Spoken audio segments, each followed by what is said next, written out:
Welcome to the Where Parents Talk podcast. My name is Lianne Castelino.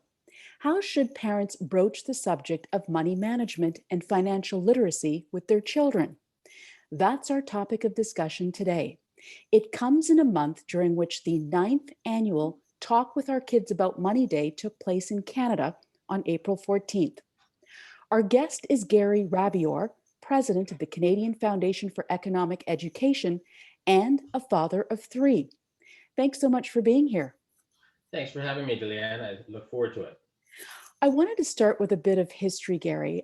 In your current capacity as president of the Canadian Foundation for Economic Education, which you've held since 1981, what would you say has struck you the most about the evolution of financial literacy education?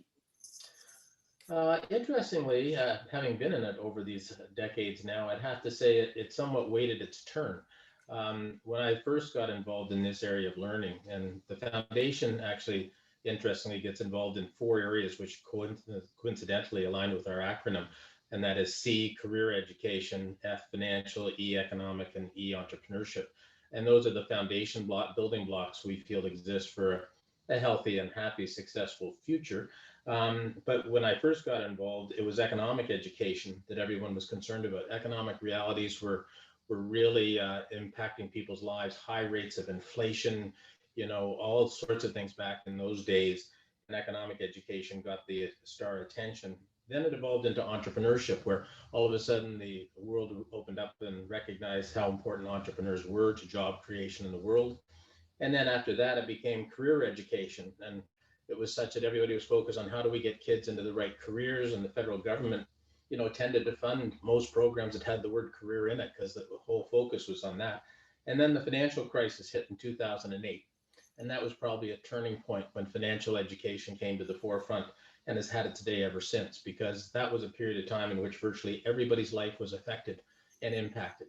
And it brought everybody's attention to the importance of preparing people in their lives for events like that, uncertainty, and brought so much attention that within a couple of years, we had a federal task force on financial literacy, and the rest is history. It's evolved from there.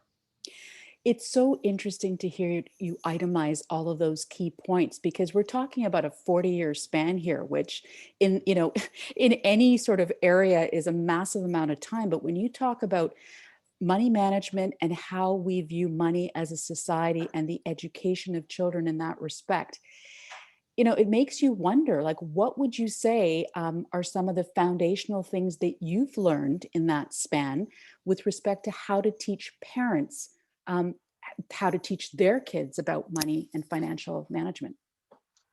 Yeah, our focus has evolved and become much more focused on parents over time. I will share with you that we did a survey of over 6,000 youth not long ago, and it asked them a number of questions, one including where did they want to learn about money? And we gave them options of the internet, games, video games, things such as that. And the number one choice by far was home. The number two, by far ahead of third, was school. And it goes back to a discussion that you and I've had previously about trust. And they want to learn about this, which was very, very clear in the survey. They want to learn about money and develop money skills, and they want to learn it at home, and they want to learn it at school.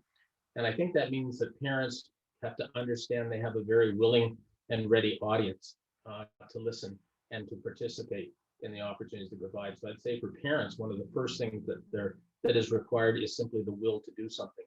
We have so many parents who are reticent to step into this area. I've participated in so many discussions where people say, parents are more likely to talk with their kids about sex than they are about money. And it really does a disservice to young people who are really looking to their parents and wanting to learn about this. And so I think parents will find that if they have the will to do something, this isn't hard. It's not rocket science. You can learn about it. You can get engaged. You don't have to be an advisor and a teacher. You can be a guide and a confidant, someone for them to talk to, guide them into learning experiences. You can learn with them. You have to be, I think one of the most important things, not just for parents, but for teachers, is that we tend to be guilty of thinking that we know best what is for our learner. And here, listen to me and I'll tell you, and it will change your world. Where in reality, you have to start with where the learner is at. What do they care about? What is their interest? and get to your point, hopefully through some avenue that takes you through what the interest of the child is. And I know it's tempting to say, I know what's best for you. Here it is. Listen to me, please. But most often you'll turn off the kids. And we always say that if you don't have an engaged learner, you don't have a learner at all.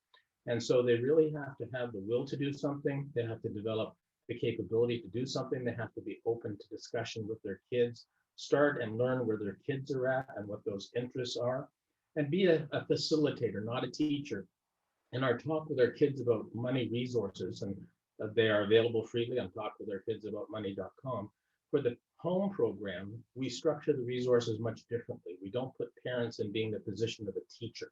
Let's sit down on the dining room table and talk about this. It's much more engaged in activities and participatory learning and books to read and movies to watch and trips to take and crafts to build, something that's a natural experience between parent and child that provides and generates the opportunity for learning where questions can arise or you can challenge kids with questions. I think the last thing I'd say in this particular area is parents have got to recognize that when it comes to financial literacy and learning, we aren't just trying to teach kids about money and interest rates and picking the right credit card. We've been doing so much work lately, working with those in the field of mental health.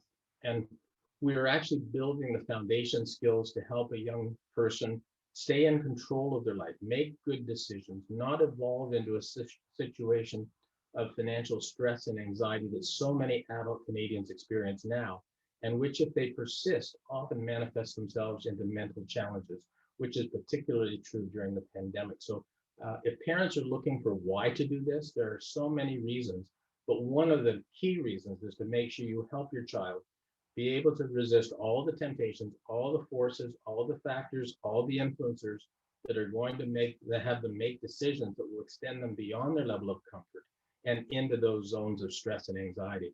And let's help them keep a happy mental life as well as a healthy financial life.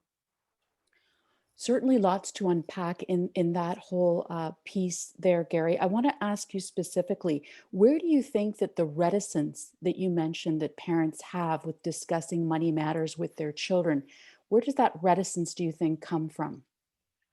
A number of places. One, I would imagine in most cases their parents never talked with them. They don't have that kind of experience of communication. They fear their own skills and knowledge are not up to the task. They fear about opening up questions regarding personal information and how much do you make, mom or dad, and things like that. And quite often we find that a lot of the barriers that stand in the way come crashing down when you have your first discussion with your child.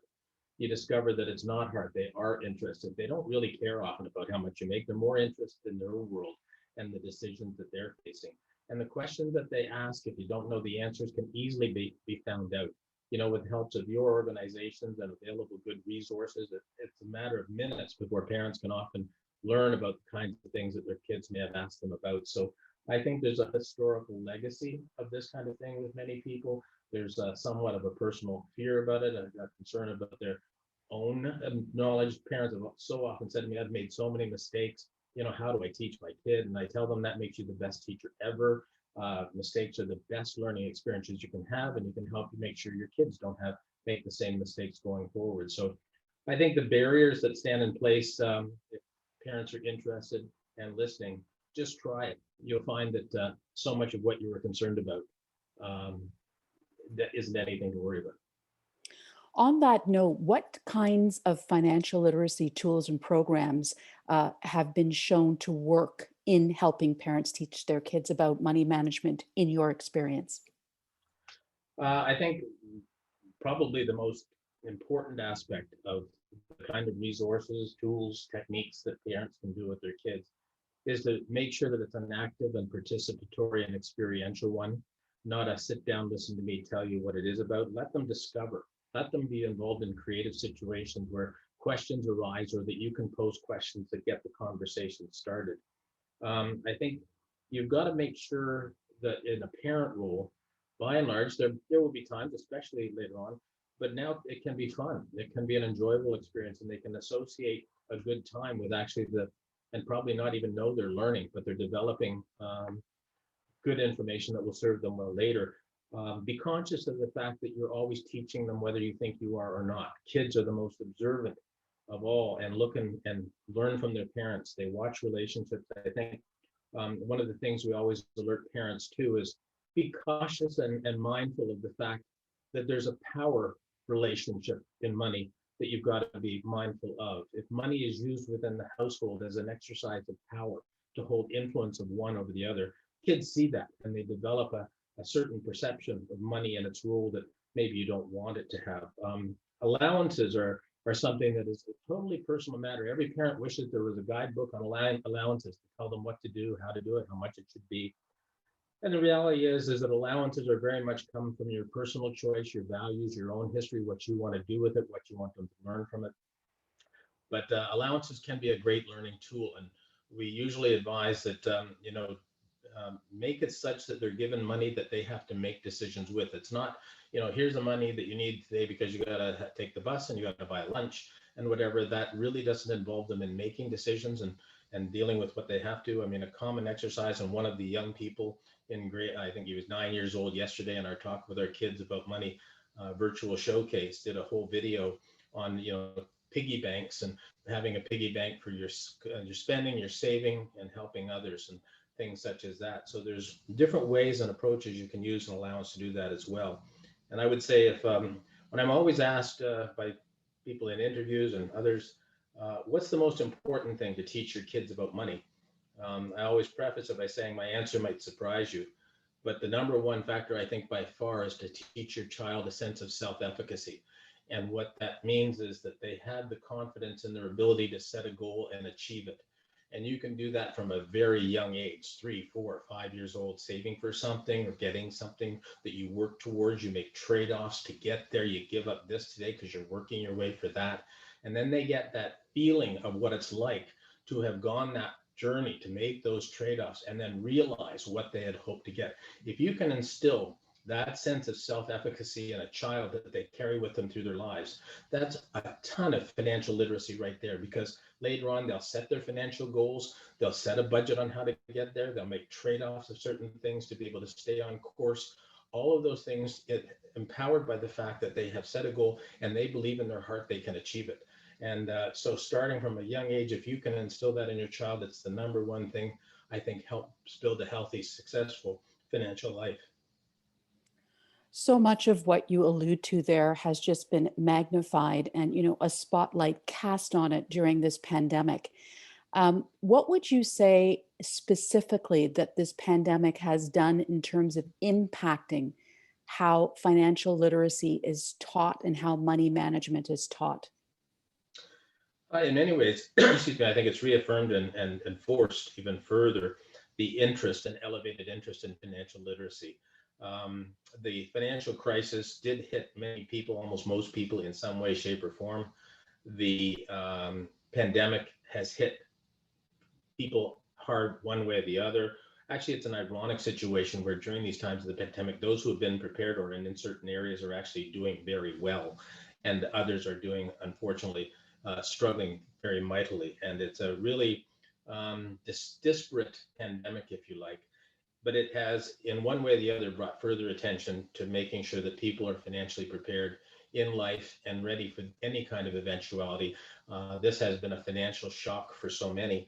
And, in our discussion yesterday with Dr. Moira Summers, who does a lot of work on the relationship between mental health and financial health, that savings is correlated with positive mental health. The people who have the comfort of knowing they are prepared, that they have savings there should things happen, is a very big factor in that regard. So this has been a factor. The pandemic has also accelerated a ton of change that was lying ahead, but has accelerated in terms of technology use in education, in terms of being open to the outside world, distance learning, virtual learning, at home complements to learning, especially on the technology side. We're doing, excuse me, webinars now for teachers and students all across the country, where before you'd travel to Brandon, Manitoba or whatever to do a session with a group of people. You can now deal with hundreds of people at one time. We can now do a webinar right in a classroom for classrooms of students all across the country. The technology acceleration to enable the delivery of financial education has been dramatically impacted by this. It's also opened As we find in all these kinds of circumstances, people are more open to change, which brings with it creativity. And we're finding people doing new and creative things. It's really, I think, enhanced the opportunities for financial literacy. As an organization, we have never been busier. We have never had more people looking to us for help. We've been supporting provinces with resources for at-home and virtual learning. So it's fair to say that this has been a terrible time for so many people, but at the same time, there have been opportunities generated for positive change that we hope, in spite of it all and how bad and difficult it has been, we'll come out of this better in some areas for change that has occurred to make things better than what they were when we entered into it. Our guest is Gary Rabbior. He is the president of the Canadian Foundation for Economic Education and a father of three. And this is the Where Parents Talk podcast. I want to pick up on a point that you made earlier with respect to, I guess we could call it a crisis of confidence that many parents may have when it comes to talking about money matters with their children. If they haven't been great role models themselves and have struggled, as many people do with financial matters, what would you say to them to get them to be more confident about not only their own situation, but now helping their children with their understanding of money? Yeah, I think I think it's a shared recognition. One of the things that we advise parents, and one of the things that gets a lot of lip service among so many people is the concept of lifelong learning. We use that term easily, we throw it around, and yet in many cases we don't instill and enable our young people to be positively engaged in the process of lifelong learning. You get out of school and that's it. And what we can do as parents is we can actually be mentors for lifelong learning. By, if you haven't had the opportunity to have financial education in your past and you have struggled with all the financial decisions and choices that you have had to make, be upfront with your child that that's the case, and let's learn together. I mean, some parents have had the benefit either through experience or through their own education to be equipped and empowered to feel confident in providing financial education to their kids. But so many parents, with adults never having experienced any of it themselves, do lack that confidence. But it provides that opportunity that let's learn together. We have two key resources. One I mentioned, our Talk with Our Kids About Money resource. And we have another one called Money and Youth, which is an online and print resource that is basically a guide to financial literacy for young people. And it's used extensively by parents and others for their own background. It's a full treatment of, if you were to go through it, you would have pretty much anything you need to share with your kid about how to explore values, how to make decisions, how does advertising work, and how do they try to influence you. It goes through the understandings related to spending money, borrowing money, protecting money, all sorts of things. That there are resources out there that from us and others you may share with your parents that you can learn from. And don't be shy about sharing mistakes you made. Again, those are great learning experiences. But I think in many cases, kids would be happy to have a shared learning experience with parent, not be, hey, you're telling me, okay, I know you're better than me. Yes, you want me to learn this, but instead, let's learn together. What is a TFSA? I mean, heck, most parents, so we have a money fair component to our Talk with Our Kids About Money program, where kids pick a money topic, learn about it, prepare a presentation summarizing what they've learned, and they often do it in a community experience. Community comes into where they've set it all up. And if one kid did it on what's a TFSA, you couldn't get near that kid's presentation for all the parents who were gathered around trying to learn themselves what a TFSA is and how it works. So don't hesitate to make it a shared learning experience. Don't hesitate to share mistakes you've made that they can learn from. Those things can help build confidence and capability of parents in this area. As a teacher yourself and a father of three adult children, I'm interested to know what kind of strategies did you use as somebody with expertise in this space? What strategies did you use with your children? I think we did it largely from various experiences along the way. I let my kids make mistakes at a young age when the consequences were not that great. Um, that, that's the best way to. My son wanted this interactive, I forget how you describe it, where you had a steering wheel and a gas pedal and everything like this. It was thing you'd sit at and work at. He thought it was just a wonderful thing. I could foresee that this would have limited range, but we went ahead and worked with him to get it. And it was one of those things that he wanted desperately on Tuesday and never touched again after Saturday. And it was something he learned from. It's something we could relate to in terms of, um, an experience that we shared, that he would remember that, oh yeah, that's right, we did that. So we also let him and our girls participate in different decisions we had to make along the way. We didn't hide from the fact that we had to make trade-offs at times, that they may want certain things. Our son was in rep hockey for many years. Our daughters danced competitively, and they had to trade off certain things for the investments we had to make in those activities that they love so much. We also tried to direct them into their areas of passion. We did a lot of work in the entrepreneurship area, and I share with parents that if you want your child to be successful, we actually had to develop the training framework for the federal government when they started funding youth entrepreneurship, which put us into a very global research phase of what makes for successful entrepreneurs. And the number one factor that crossed borders was number one, far and away among everything else, was passion. That someone who had passion was much more likely to succeed than someone who did not have passion about what they were doing. And if you can, excuse me, help your child explore different things and find a passion, there's probably it's right up there with the top things to do as a parent, because it unleashes this spirit and this joy and this energy and whatever within your child. So I would really encourage parents to do that. It's what we saw with our kids. My son just developed a real passion for hockey. He plays hockey to this day and pick up leagues and whatever. And our daughters danced till their feet were sore. They just loved it so much. And so find a passion, help them experience in the trade-offs that are made along the way to get the things they want out of life, and to be prepared for the future. That's one of the other messages we conveyed to them. Let me ask you, as somebody who's been on the front lines of this for 40 plus years, what does success look like for you in this space of financial literacy education, particularly informing parents who to in turn educate their children about money matters? If I had to simplistically describe success for me in this area, it would be if we could change it so that this is a demand-driven area rather than supply. We're continuously having to go out and encourage it to be done, provide opportunities, present resources. For me, success would be when we can't keep up with parent interest. I want to help my child in this area. What have you got for me? We're doing this. We're organizing a parent meeting. Our parent council is selected financial literacy as a topic, and you do a webinar for our group. I would think success is when we have made parents aware enough of how important this is in their kids' lives, that their kids want to learn about this, that their kids will be happier for it, that they will be able to stay in control of their financial lives and set their own limits. And as we all say, live within your means.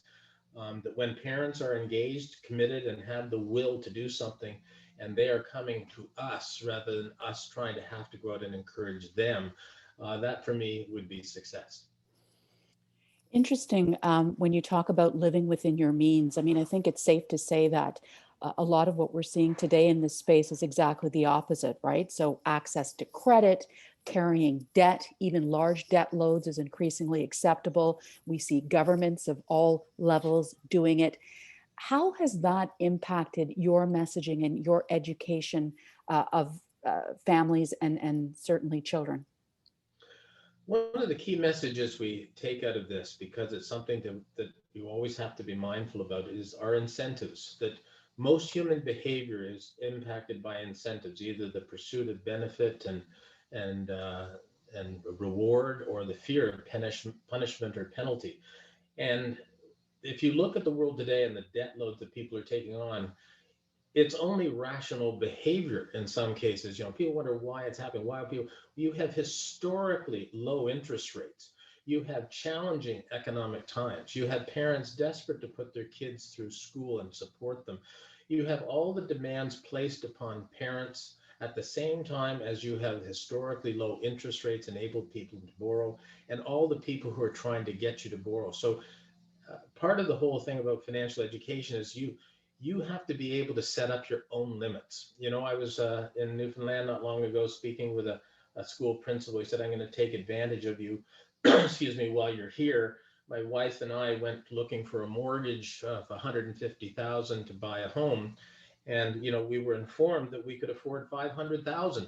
And, there are so many temptations to step beyond your own limits that the only way to prevent it in a world that right now the incentives are so strong to borrow is to be able to set your own limits and not cross them by all the factors that will tempt you to do so, and to be ready for the fact that debt interest rates will someday rise, and to be able to afford that when that time comes. It's interesting that the Bank of Canada, historically responsible for monetary policy, I would venture to say, and I can't say with certainty or with knowledge, but in the boardroom discussions they have, for the first time ever, they're probably having to consider the social impact of raising interest rates. Historically, it was to control inflation. And if inflation was getting out of control, you'd raise interest rates to moderate demand in the economy.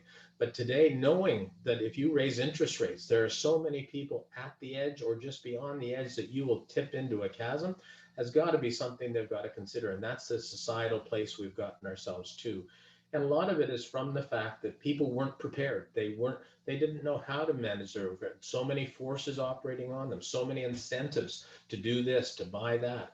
And parents are just normal people. They want the best for the kids. They want to give them a home. They want to give them an education, and all the things that you feel that you want to do for your child. The costs that have elevated in that area, and the debt that is now maybe affordable. It's not, maybe with two incomes. Oh, now we haven't got two incomes. All the things that can befall people when they make those decisions beyond their comfort zone, beyond their means, and then they have to. It all comes home to roost later on. So keeping in mind always that, and then for your kids, that their actions will primarily be driven by the incentives, either the pursuit of something that they can gain from this or the fear that something may happen. And try and use that in a very positive way. Use incentives to try and encourage positive, good behavior that kids get instilled at a young age and carry with them later on. We always emphasize that starting young is so important because behavioral development is so much easier than behavioral modification. And by the time your kids are in high school age, they've developed so many behaviors that to try and change them if they aren't working out well for them is so difficult. But at a young age, instilling behavior, it can be a much easier task. When you say young age, what is the ideal age to begin having these, as you say, participatory interactions with your children about money?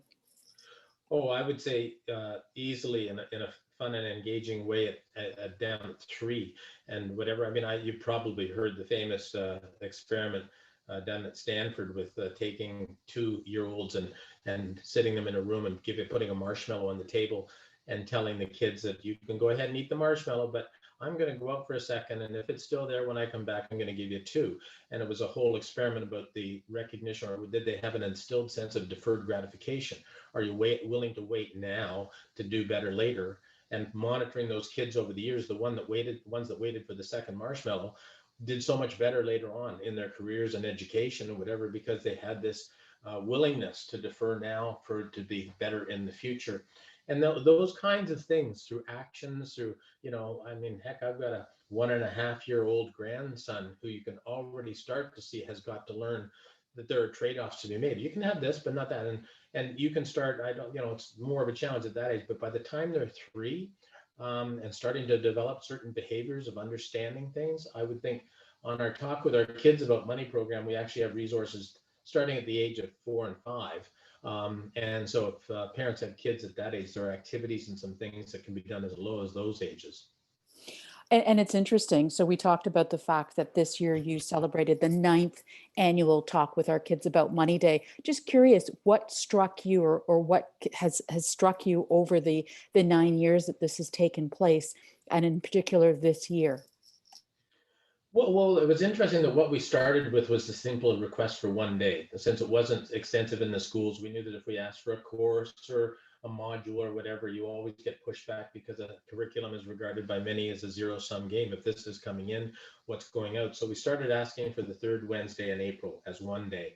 Let's have discussions then. And we thought if we can just get people engaged, that they can see that kids want to learn, that they take an active interest, that they really enjoy it, it would light some fires. And we have been blown away by the extent to which those fires have been lit and burned across the country, where parents and teachers now access the resources 365 days a year.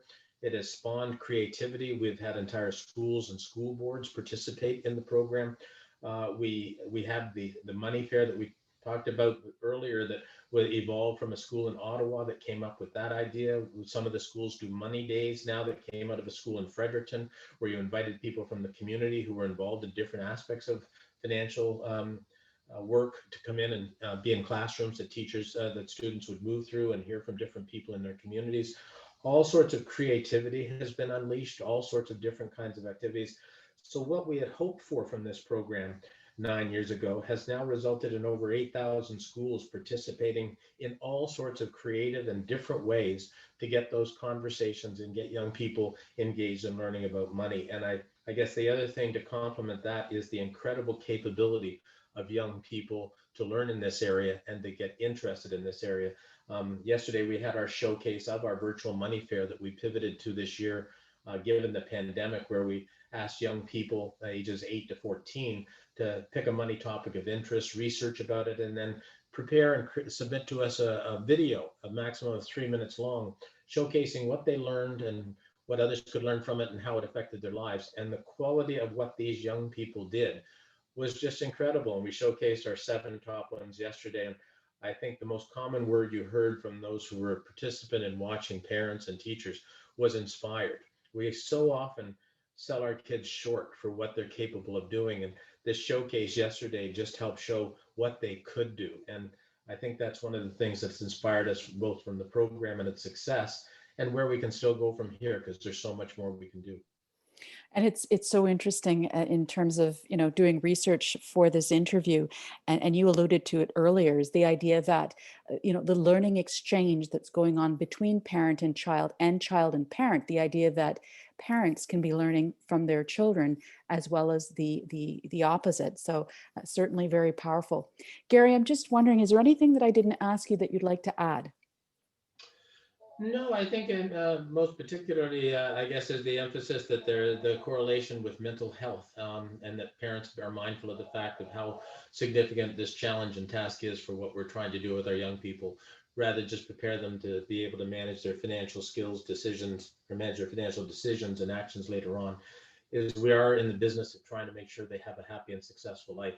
And that's where financial education and literacy is so much more than just teaching them about coins and money and credit cards. So I hope this helps instill within parents the will to do something about it. You've got a willing learner there who's probably very anxious to know more. And it sets up such a great relationship. And as we always advise parents too, it's so important to develop that relationship about money at a young age, when the decisions and consequences are less, but it's in place later on when the decisions become much more serious and consequential. And to be able to have a relationship with mom, dad, or a guardian that you can talk with and get guidance from will be so important to them later on.